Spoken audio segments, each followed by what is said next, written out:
Hey, Power Agents, welcome to another Power Agent Success Series. I have a really special guest. This person is special because we got history. Marty Sorrentino. Hey, Marty, how you doing?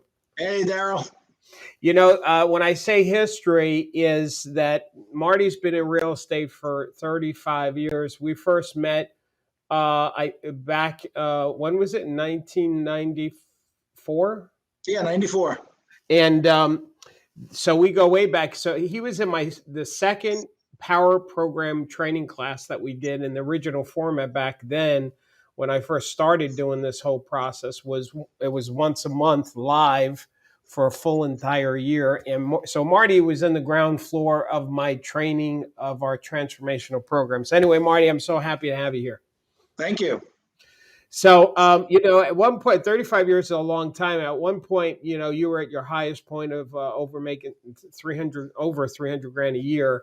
And I know you're starting to go through some of those life changes in this next phase of your life. So why don't we talk about, what it was like for you when you first got into real estate, if you can remember that long ago. Well, Daryl, it was, I started off, I had been a bank appraiser before, so I knew values and I knew types of homes and lot sizes. So I knew all the integral parts of a house, location, but I didn't know anything about how to sell them. So when I first got into sales, I was lost. I just never was in sales in my life for the most part.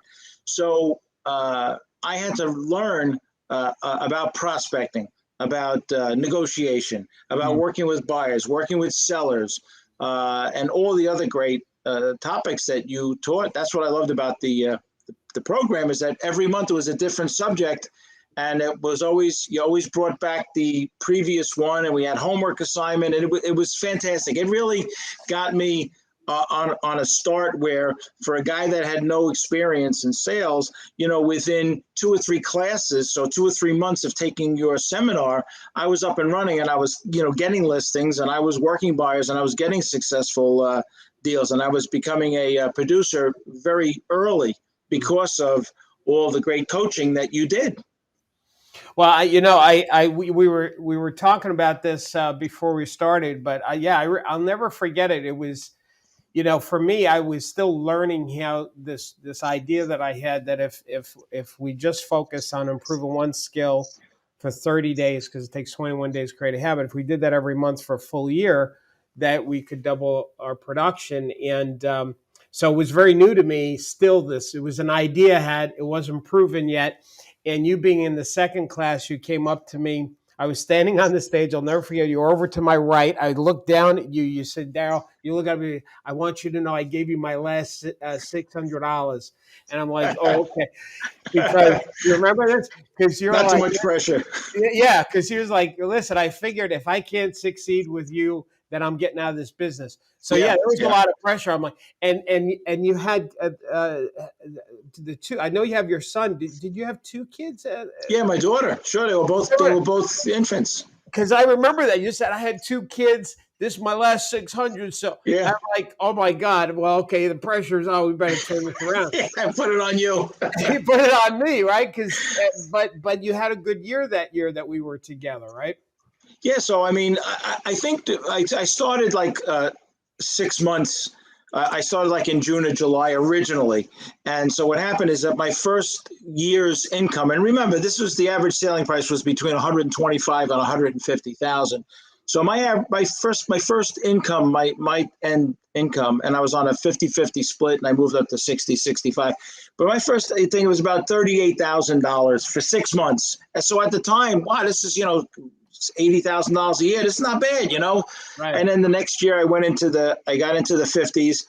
My third year I was up to, I think, 71 or 72. And then the fourth year I hit my 6 figures, and I've been doing 6 figures ever since. And it's funny because, every millionaire will tell you, which I'm not a millionaire. I used to be before 2008. Yeah, a lot of people are. But I'm reinventing myself. I've been doing it since 2008. But everybody will tell you that, the first million is the hardest million. The second and third and fourth, fifth, they come naturally, but you got to get to that first. So it's that first six-figure income. It's that first $100,000 of income that you make, not your broker, that what you take home. That is the key to the success of this, because once you get to 100, you go, hey, this is great. Next year, 105, 110, 100, whatever you want to set. But once you get to the 100,000, you can never go back.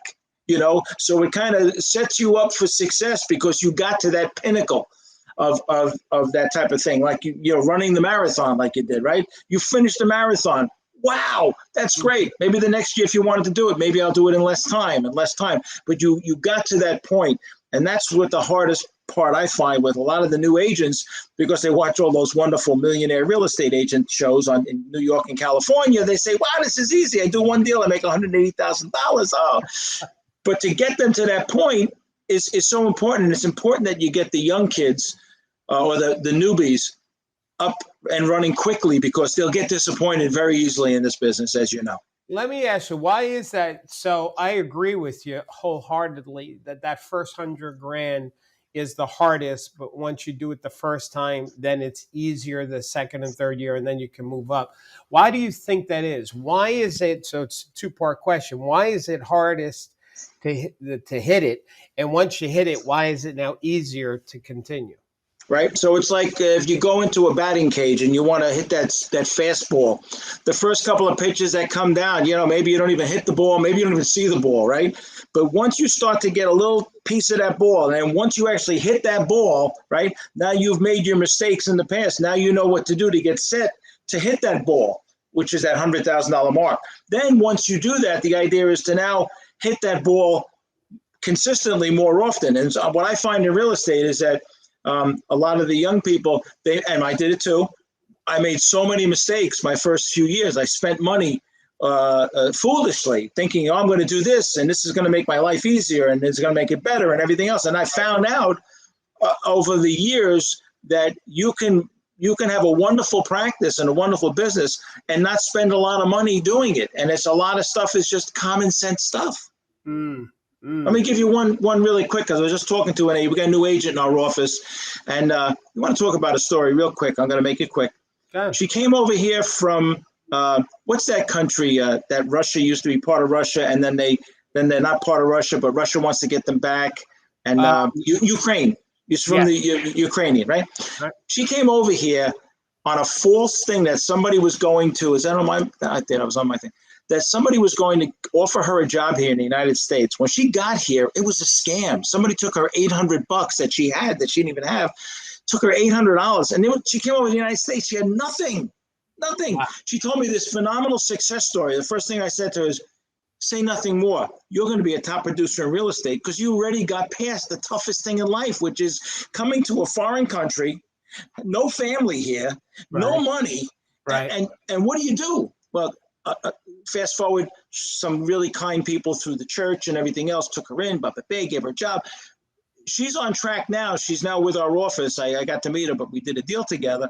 And I said to her, I says, you need to hone your skills. First, I told her to sign up with the Daryl Davis seminars, pay you $40 a month, get the CRM, but become part of something that's bigger than you. And that's what the Daryl Davis seminars is all about, is that you can join Daryl Davis and you can be a Marty Sorrentino just by being here and being present and listening to these conversations. So long story short, this kid, I call her a kid because I'm twice her age, but she's going to make something of herself. She speaks 4 languages, right? Yeah. English, Polish, Russian, and I guess Ukrainian. It's a different language. I don't know, but she speaks 4 languages. I said, you need to put that on all your business cards, on any print material, on any website. I said, because there's going to be that one Polish family or that one Russian family that's going to say, hey, I want to listen to somebody who speaks my language. Right. So why not take advantage of that? Sure. So she's off to some good stuff, because she works in my office and we're doing a deal, and she's getting a lot of, and I don't want to even say free coaching, because at this point in life, if I can help one agent be successful, and in that they help another agent and another agent, another agent, and it goes down the line, I can help 1,000 agents by helping one agent. Absolutely.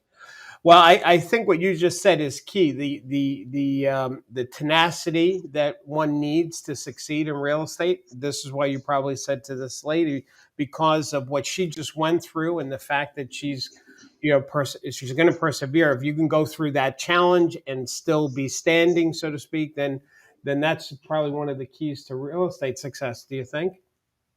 Awesome. Life prepares us for success in real estate because, it's not like one day you're a non-realtor and then you're a realtor and you have to change. No, you're still the same person. Yeah. And what is real estate really about? It's about people. Yeah, our product is a house or a piece of land or whatever it is, but it's still about people. So if you've got good people skills, it's just a matter of just applying the little bit of knowledge that you need to know about the real estate with the great skills that you have. What would you tell? So a new agent coming into real estate, what would you tell them that they should focus on and how to get up and running? So we've talked about this. I've told a lot of people that we are not in the real estate business. We are in the knowing business. Marty Sorrentino needs to know more people than the agent that's in the next office next to me and the agent that's downstairs in the office down there. I need to know a lot of people. I need to know 1,000 people. I need to know 1,500 people. People need to know Marty Sorrentino. And the idea is to be in the knowing business as early as you can. I've got a lot of people know me now, but I've been in the business 35 years, basically in the same market, South Shore, Nassau County. I've sold all over, but the bottom line is, if you're in Merrick or Belmore and you never heard of Marty Sorrentino, you're living under a rock because I've been here for 35 years, right? Right. And I'm not afraid to say that and to come across with that confidence. It's not a cockiness, it's a confidence. And I tell people, listen, I rode my bicycle when I was 4 years old on your block. I used to climb in that tree that's in your backyard when Yana used to own this house. So a lot of that familiarity and the person that I am, it's just my personality. So whether I'm selling insurance or I'm selling real estate, it doesn't matter. It's about being in the knowing business. So number one, every agent should not be a secret agent. They should be a real estate agent, and they should let people know that they're real estate agents. Now, you want to go wrap your car in your name and a picture of you, that's fine. That's not my gig. There are some agents that do. They put the magnets on their cars. That's fine. But the bottom line is be in the knowing business. So join your local chamber of commerce. Sure, there's 40 agents that are there, and they're all there for the same reason, right? To get business. But go to the meetings and volunteer to be on some of those programs that they do through the local chamber. They're good. They help the community. They help kids. If you have children, by the way, I just want to capture that for a second, Marty, because this is important. That there might be other agents that will join this club or that Facebook page or whatever. But what's really also common is that they don't last. Right. They go the first 1 or 2 meetings and they disappear.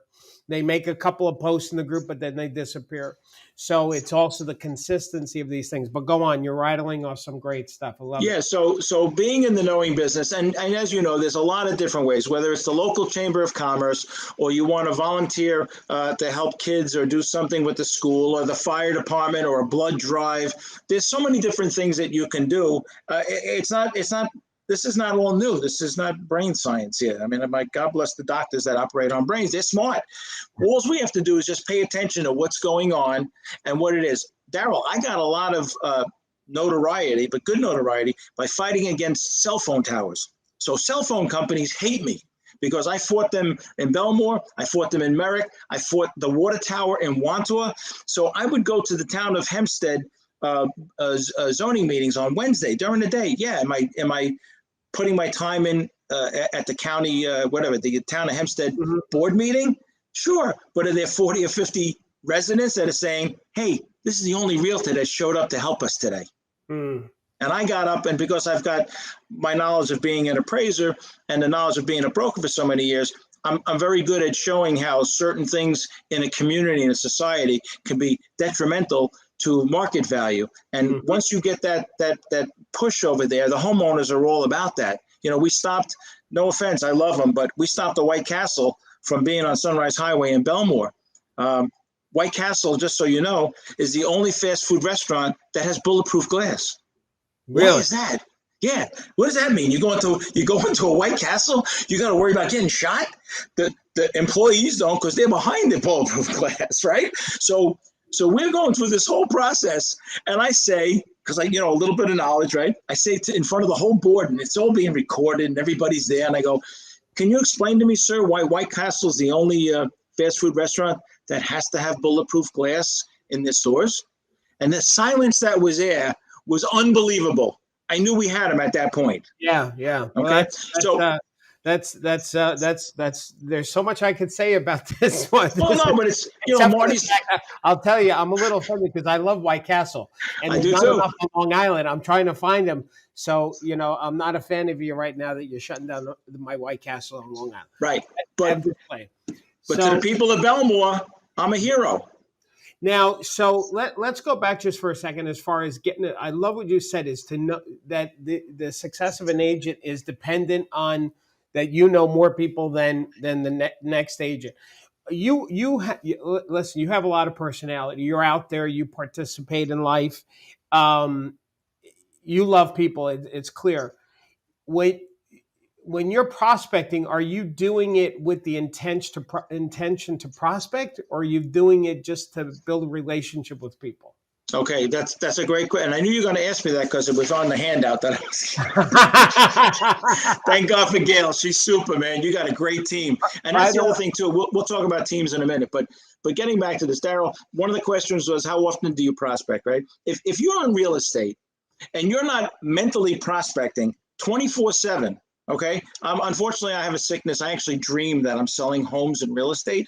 And I've lost a lot of deals in my sleep. And I wake up and I'm really mad. I lost a deal, but I was sleeping. So it was only a dream.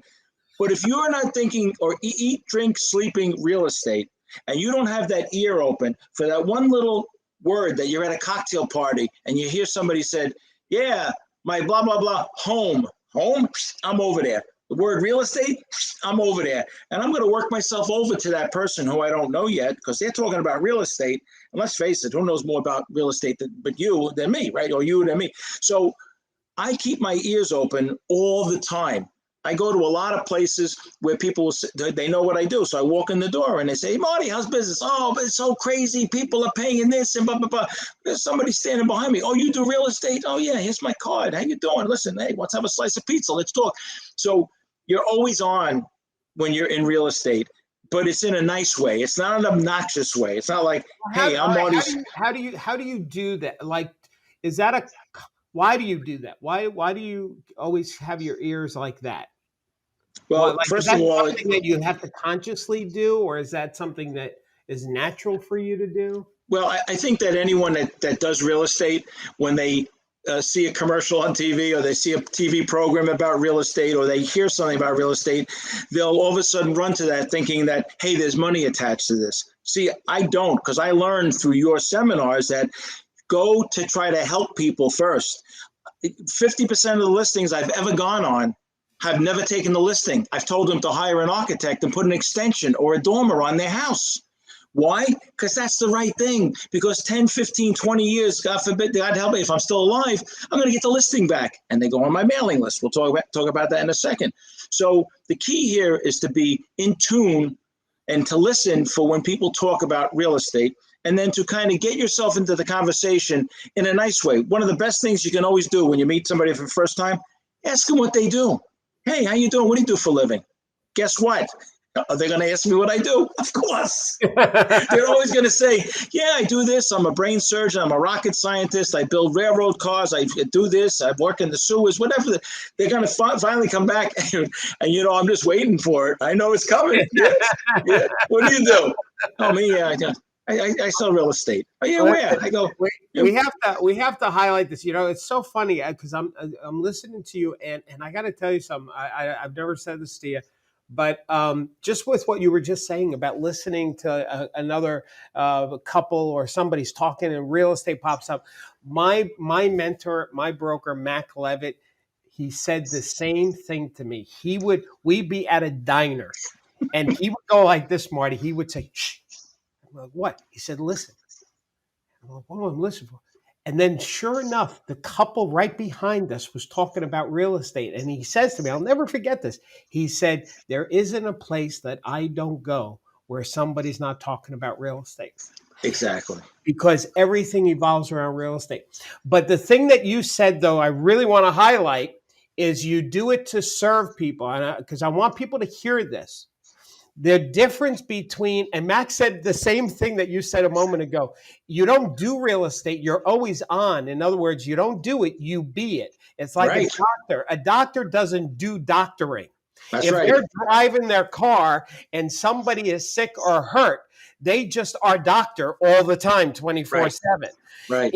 And that's how a real estate professional, and this is what he believed, but it was coming from, same what you were saying, but it's coming from a place of serving. If we do things like, I've got to always prospect, I always have to listen because of the dollar or for the money, or I'm doing my job, then it's draining.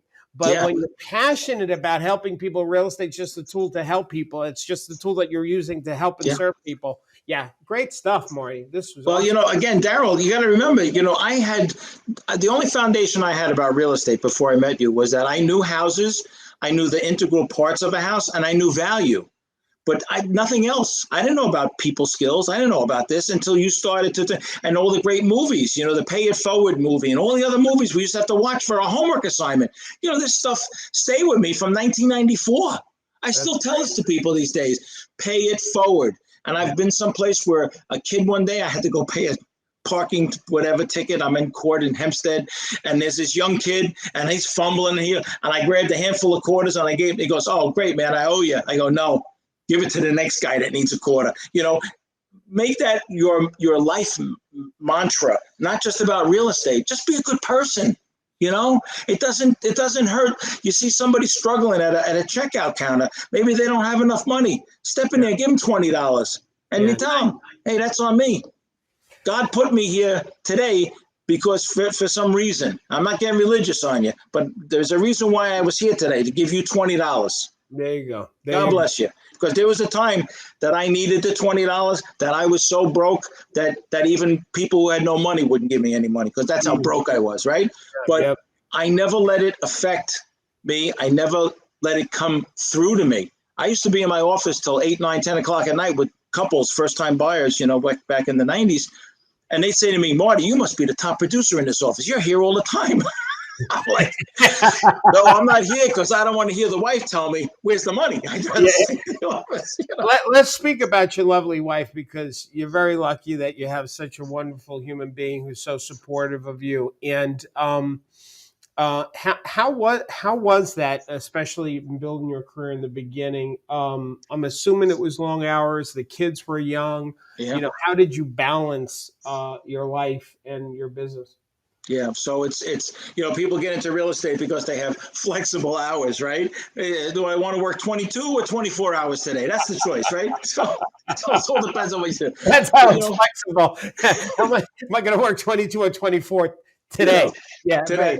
But again, and here's another thing, and this is what Daryl, one of the things you taught us: be a storyteller. When you tell a story to anybody, you get your point across. And what I wanted to stress to anybody that's going to be watching this is that you don't have to be a Marty Sorrentino. You don't have to be a Daryl Davis. All you got to do is remember the stories that I'm going to tell you, or that Daryl's going to tell you on the calls. And you can repeat that story. It doesn't have to be your story. It can be a story like, "Hey, I was talking to this one agent, or I saw this one agent, and he told me, and I heard about this really great story." Tell my story. It doesn't diminish its effect for you if you're telling my story, just like with the training that you offer, whether it's certain objection handling techniques, which I used to always listen in the old days. Remember, we had cassettes. So I used to listen to the Daryl David overcoming objection cassette while I'm on my way to the listing appointment that night, because I needed Daryl's. You did it perfect, because it's stories, metaphors, and analogies, right? And when I asked you what makes and it made me smile internally when I asked you that question. Why do you think it's harder that first 100 grand, and then it makes it easier? And then you went right to an analogy about swinging a bat at baseball. And that's the power of metaphors and analogies and stories as well. Yeah. Well, and the other thing too, and one of the questions that I had seen in advance was about how do you overcome when you get down, or you don't get a listing, you don't get anything else. And one of the analogy, I had to go online and figure this. I was close, but Derek Jeter. I don't know if anybody knows who he is. Right, one of the world's greatest baseball players ever. Yeah. His batting average was .31.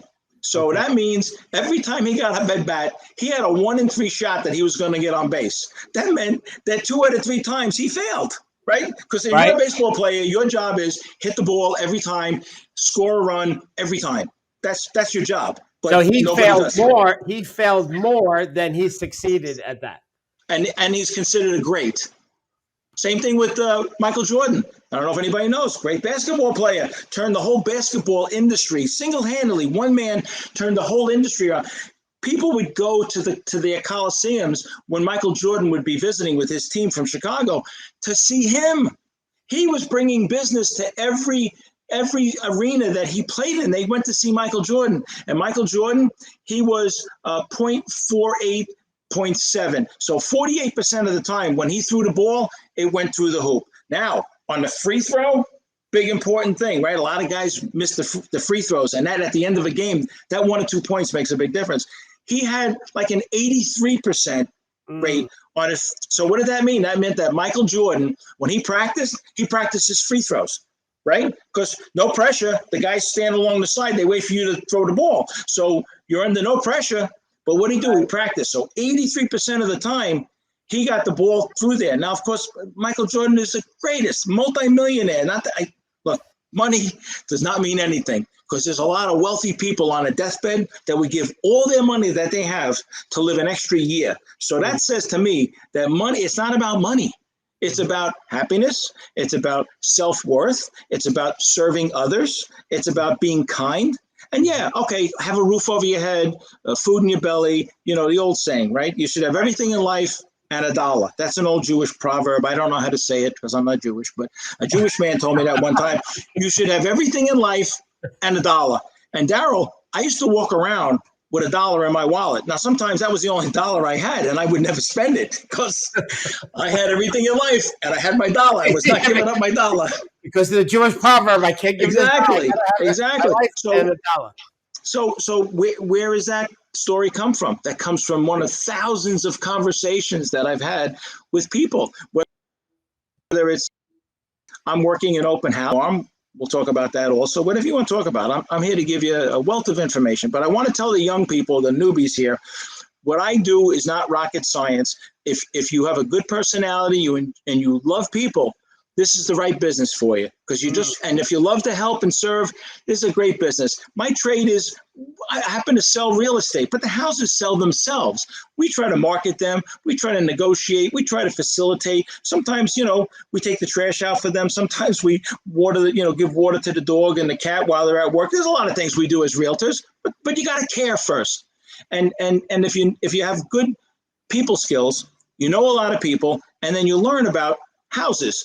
This is a cape, this is a colonial, this is a split level, this gives you value, this is new, this is old, this is granite, quartz, whatever it is. Learn as much about the product that you can, which is real easy, and just live to serve others, and you will be served.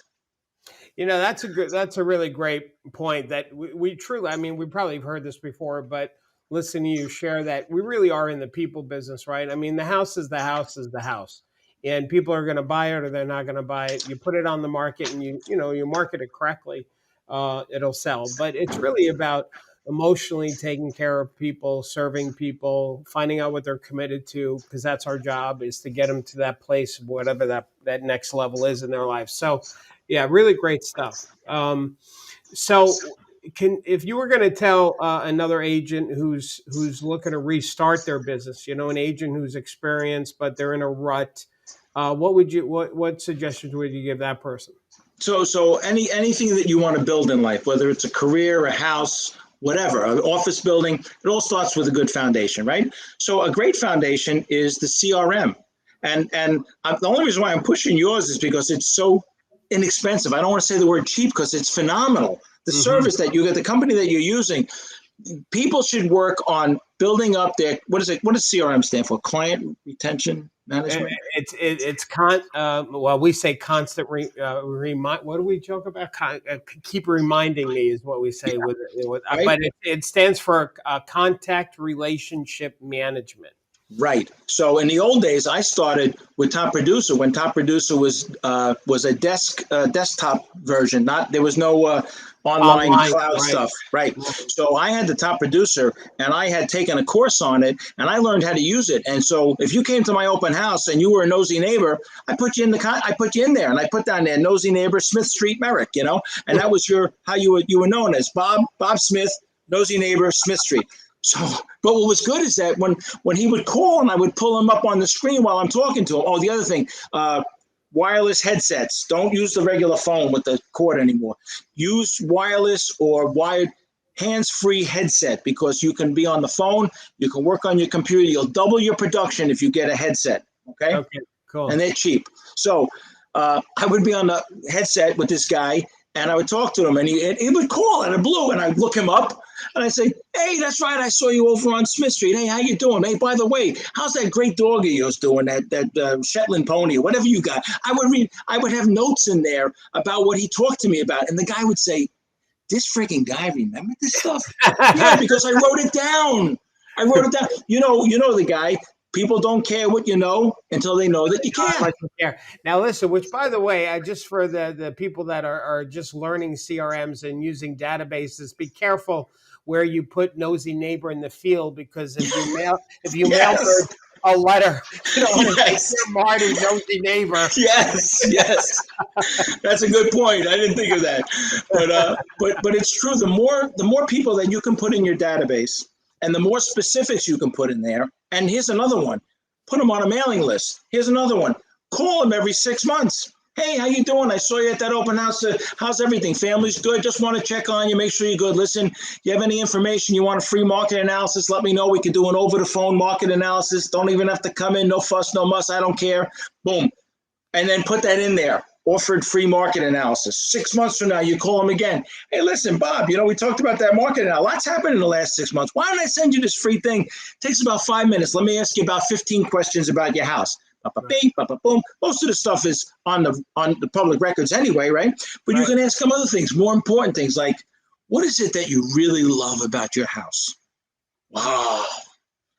Tell me about it. Is there anything you don't like about the house? And if you'll be honest with me, just tell me what you don't like about it. Because listen, I got a house. There's things I don't like about my house. I'll be happy to. What is it that you don't like about your house? And they may say, I don't like the kitchen. It's always so dark and blah, blah, blah. And I'll say to them, so you got a big tree outside that front window? Yeah. Well, cut the tree down.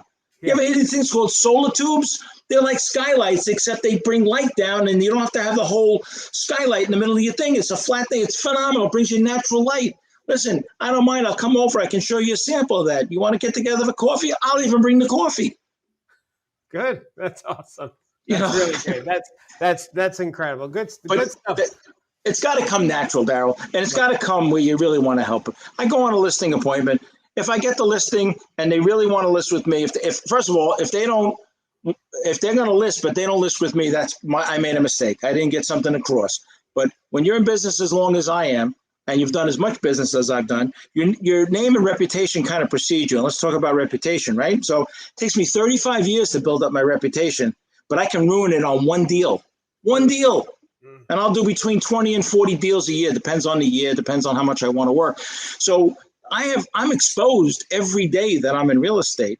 So I have to make sure that not only am I going to abide by the code of conduct of the National Association of Realtors, but I'm also going to go to the code of the 10. I follow the 10 commandments because they're pretty easy about not killing your neighbor or your neighbor's wife, or kill your neighbor, but only if you're seeing his wife. I forget what it is, but anyway. And then the other one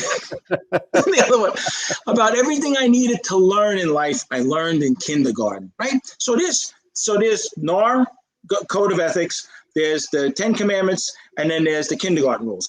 Pretty simple. If you follow those rules in life, you'll be successful no matter what you sell, right? Yeah. So that's what it's all about, my friend. What is your favorite, which, by the way, there's something flashed in my head. I'm going to say this, that when you said, I wrote the book on how to design a life worth smiling about. And one of the things that when I talk about smiling, it's impossible for so many reasons. One of them is chemically. It's impossible to be upset and angry and smile at the same time, like authentically, right? That's right, yeah. Not like fake smile, like, yeah. So when you said to or ask the question, tell me what you love about your house. That's like, when you think about it from a scientific standpoint, that's a great question, because if you're talking to a for sale owner on the phone and you kind of broke them down a little bit, but then you ask them, what do you love about your house? It's really hard for them to stay angry at you as a realtor and answer that question at the same time, That's because they're right. going to have to share positive, like, well, what I love about it. And so that helps break down the barrier too. So just a side note, tell everybody, what are your top favorite things to do to generate listing appointments to prospect? Like, if you were strategically going to, so I get, like, you naturally are just putting yourself out there and participating in life and being with people and da da da da. But if you say, you know what, strategically, I have to cause something to happen this week, what might be some of those items you do? Okay, so let's not talk about me, right? Because I don't really have to do much right now. I have the Ron Popeil Okay.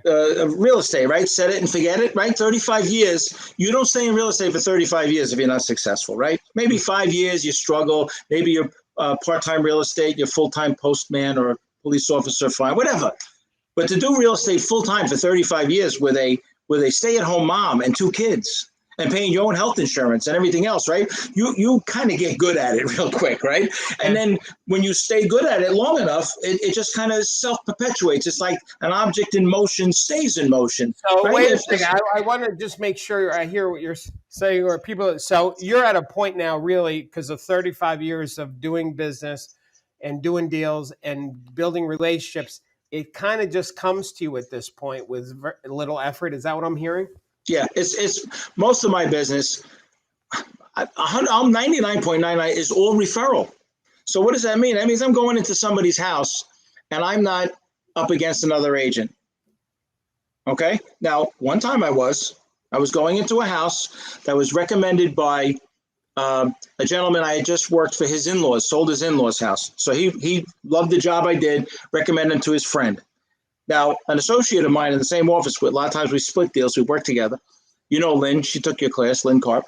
Yeah. Lynn was referred by his son. So this guy's son referred Lynn to him, and then one of his good friends referred me to him. Now, what's the chance that he calls me up and he goes, well, I'm thinking about interviewing another agent that was referred to me. And I'm going, that's great. I know most of the agents. They're really some good agents. What's the agent's name? He goes, I don't know. I think her first name is Lynn.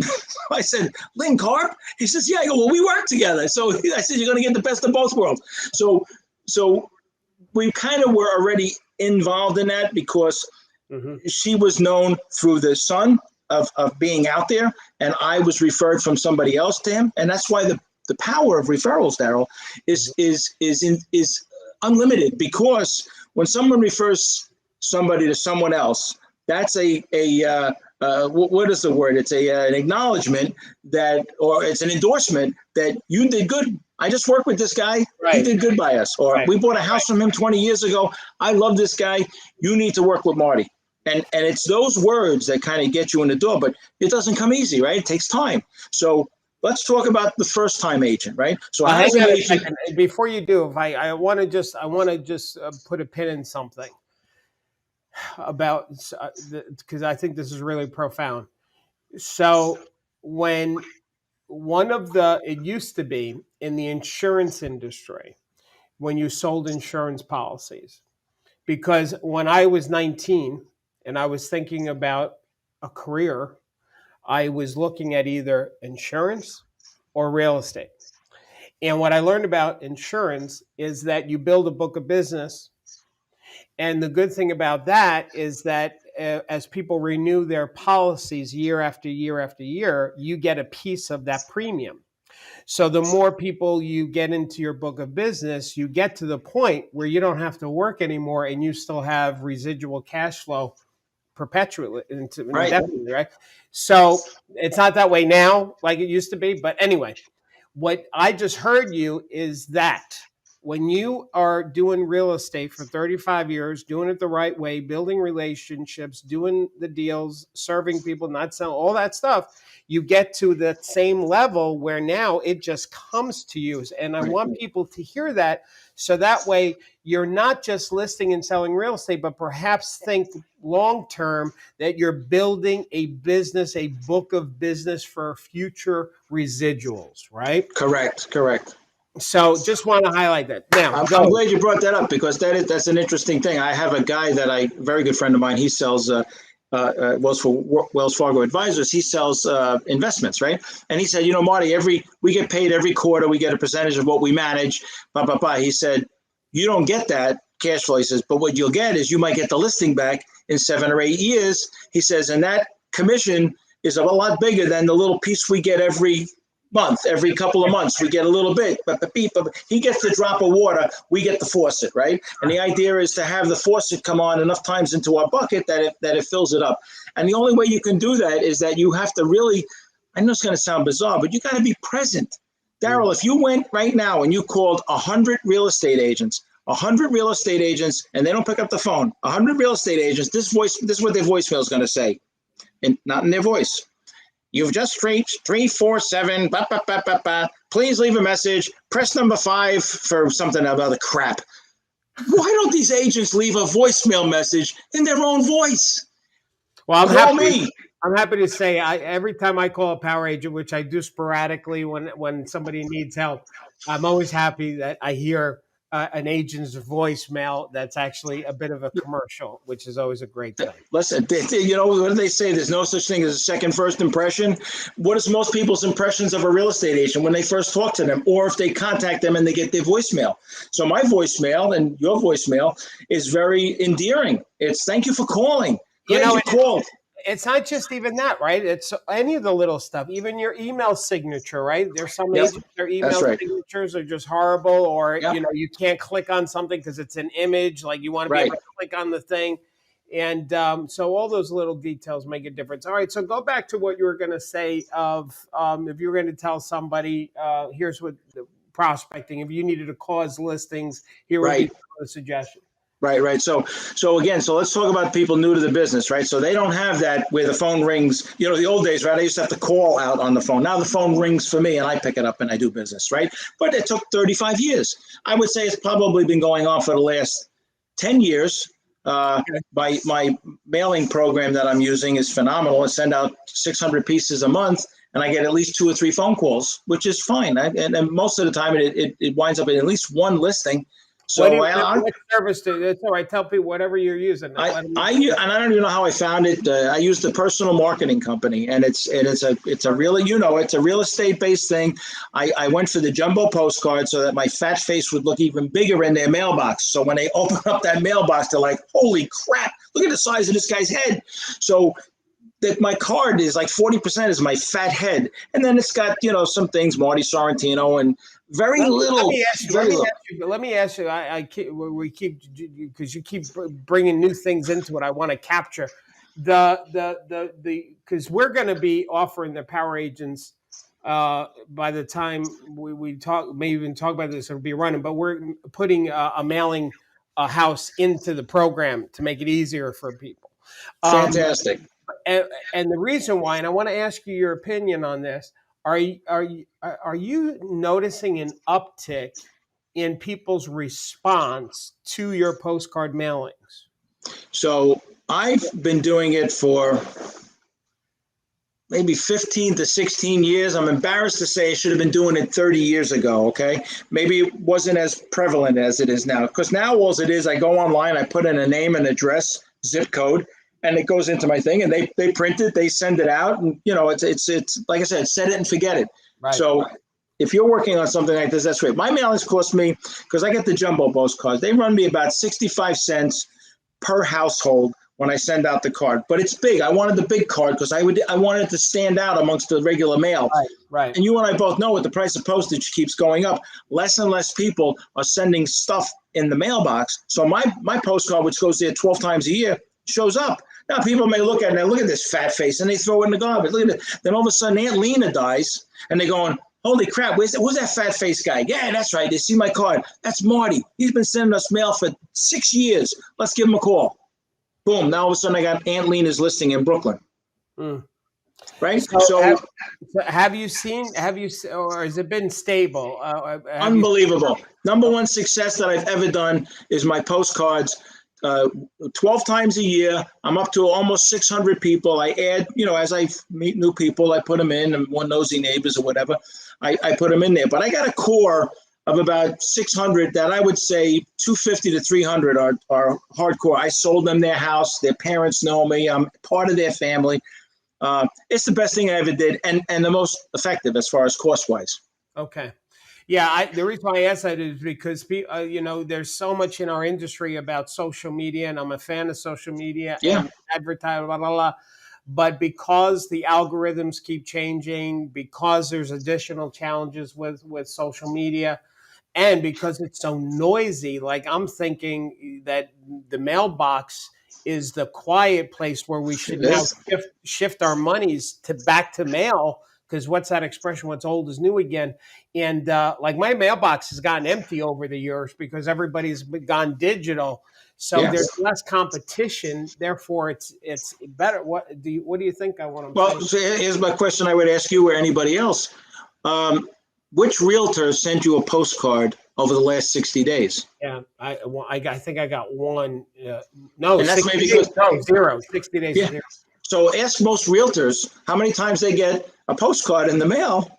I can tell you I probably get maybe 2 or 3, That's So a imagine great. going. That is so great. Any agent watching this right now, how many times has a fellow realtor mailed you? And there's your answer.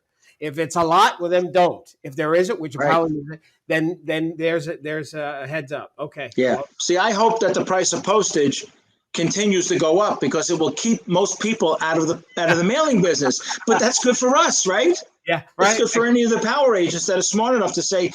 So let's just round it. Say it's 70 cents a month for a postcard. It's $8.40.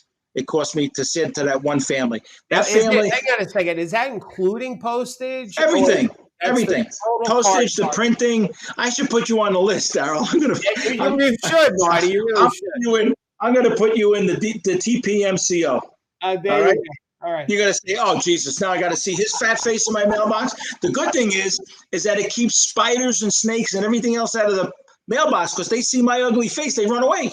That's So, you really made it clear how ugly your face is. I think you said hey, I go on a lot of appointments, right? So I give them my card, which when I had my business card, we had a professional photographer came into the company and they took out my shiny spots. They took out 2 of my 3 chins and they took out my bags under my eyes, right? So when I go and I give them my card, they look at my card, they look at my face and they go, "Holy crap, you're really ugly in person." I go, "Yeah, but I'm a really good realtor." So you see how good I am? Just imagine what I could do to your photos of your home. If I can make this look good, wow. That's a good one. I like that. That's a very good one. So the point I'm getting at, Daryl, is that the mailings that go out once a month to people is important because, it's repetitiveness. So one guy that I sent a postcard out for, I don't know, 15 years. So at 84 times 15 is 840, and I don't know, do the math, whatever it is, $1,000 it cost me over the last 20 years. I'm talking to him right now about taking a $1.4 million listing. Mm-hmm. Now, we can't talk commission, but I can tell you that's more than $20,000 in my pocket. Mm-hmm. So is it worth me to spend $1,000 to make $20,000? Yeah, sure. I'll do that every day, right? Sure. So and he's just, again, one of 600 that goes out every month. And here's the thing that people need to, if there's a theme that you've shared that I hope people make sure they get, and that's being consistent. That's like a common thing I'm hearing of what you're saying about what you do and how you do it is being consistent with it. Not a one. And don't stop. Daryl, because I again read a lot, I've seen a lot, and I knew that when I first started this mailing program, however many years ago, I knew not to expect anything the first year, right? Because sometimes it's kind of got to get in there, it's got to get seeded and fertilized, it's got to grow. So I didn't expect anything. But within the first 6 months, the phone started to ring, and I'm like, oh my God, I got to add more people to this list. Yeah. Because I want my phone to ring more times. Right. So again, a novice starting out, a realtor starting out, you have a dentist. If you wear glasses, you got an ophthalmologist, you got a veterinarian, you got a proctologist, whatever you got, whoever you give money to every year, put them on your sphere of influence. You're going to laugh, Daryl. I was going and getting a colonoscopy, and I came out of you ever get one? You wake up like you didn't even fall asleep, and you're so well rested. It's the best stuff out there, right? It's Michael Jackson. It's the propofol. Yeah, that's the same Unfortunately, thing. Michael Jackson, he Right. abused it, but I know why he used it, because it's wonderful. So I come out of this stupor with propofol. I come out after the doctor just had that garden hose up my you-know-what, and I turn over and I go, so Doc, you ever think about buying any commercial property? Oh, no. He's like, man, I can't believe it. You just woke up. That's the first thing you said. I go, I sell real estate. So gave him my card after I left, when I was dressed. I gave him my card. I left. Take care, Doc. Thanks again. Appreciate it. He saved my life, right? He took a couple of polyps out that could have been cancerous. So to me, he saved my life, right? Daryl Davis saved my life one way. This guy saved my on the other end. Okay, so now 2 years, 3 years, 4 years goes down the road. He calls me up. He goes, Marty, I'm selling my building to my partners. Can you do an appraisal for me, evaluation? I said, sure, but it's going to take me a couple of days because it's commercial. It takes a little longer than residential, but I'll be happy to do that. So I did my homework, because don't forget, I have an appraisal background. So I did my research, put a really nice report together for him. I emailed it to him, and then I did a hard copy and I mailed it to his house, right? He calls me up, Marty, what a beautiful report. These are the numbers I thought, What do I owe you? I says, you don't owe me anything. He said, what are you talking about? I says, Doc, I says, you are always out looking for my best interest with my health. I says, I can't thank you enough. Nice. This is a little token of my appreciation for everything you've ever done for me. Thank you very much. Nice. A year goes by. Yeah. I get his father-in-law's listing in Comac. Yeah. I'm introduced to his brother-in-law's got a house in East Rockaway. Yep. And in the future, I'm getting his listing in Cold Spring Harbor on 2 acres. It's probably $2 or $3 million. For what? A free report that I did for the guy that I was more than happy to do. So here I was, just being Marty Sorrentino, being Marty the helper, being not ever looking for anything down the road. Because any realtor that does anything, that expects anything in return, get out of the business. You're in your own business. We have to wrap this up, which is such a shame, because I have a feeling we could probably talk for hours. But if you were going to share one tip for people to walk away with, what would you share with them that'll help them in their business and life? Okay, so be in the knowing business. Get out there and know as many people as you can. Join as many organizations. Do as many volunteer things as you can. Do things that are not going to put money in your pocket, but do it because you want to do it and because it's the right thing. That's what it's all about. Daryl, look, you've heard this thousands of times where agents have gotten listings by just helping some lady put groceries in the trunk of her car when you're at the food store. Yeah. You're being a human. You're not being a realtor. You're being a human. So it's easier than you think. The CRM that you offer, and now you're going to do the postcard thing. I think if you put that together, plus your CRM allows people to set up email newsletters. Yep. This is important because you don't have to write the darn thing. It's already written for you. All you got to do is put the information in there, set it, and forget it. That's the best start that you can get. Awesome. Thank you so much, Marty. This was incredible. And if people want to get in touch with you, let's give them your contact information, please. Well, you can always call me. Best is always to text me because who knows? I never pick up the phone unless I'm expecting your call or that's the other thing. One last thing. Ask any realtor, how many contacts do they have in their phone? First of all, most of them don't even know how to find out how many contacts they do have, okay? But I found that out accidentally, okay? I got like 4,500 people in my phone because if you're a realtor and you ever did business with me, you're in my phone. Why? Because on a Sunday night, if I got an offer on one of your listings and I can't get a hold of you at the office, I'm calling you on your cell. So build up your cell phone database, which I think goes to Google or whatever. Look, I'm not a techie guy, you know that. But build up your information. Be in the knowing business. Have a lot of phone numbers. Be present. Be out there. Change your voicemail to your voice and who you are. And thank you for calling. All right. Give them your contact information. What's your cell? My number is 516-551-0082. My email address is easy. I told Daryl before. It's just my name, Marty Sorrentino at gmail.com. And there's no dot in between because that's going to be tough for some people. The other reason why I did that, Daryl, is because if you go on Google and you just type in Marty Sorrentino, you're going to see about 3 pages of me in there. Why? Because my email is set up to that. My whole life is around that. So, guys, get out there, be in the knowing business, and use the technology and use the CRM that Daryl offers at such a bargain. I got to tell you, price-wise, you can't beat it. Thank you, Marty. I appreciate that. Thank you. Stay right here. Gang, thank you very much for watching this and being a part of this. I hope it was helpful. Don't forget, we don't just help people buy and sell real estate. We help them get to their next level. The money you make is a gauge as to how many lives you've touched. So focus on touching a lot of lives and the money will follow. Stay safe, stay focused, and don't forget to keep smiling. Thanks, Marty. Take care.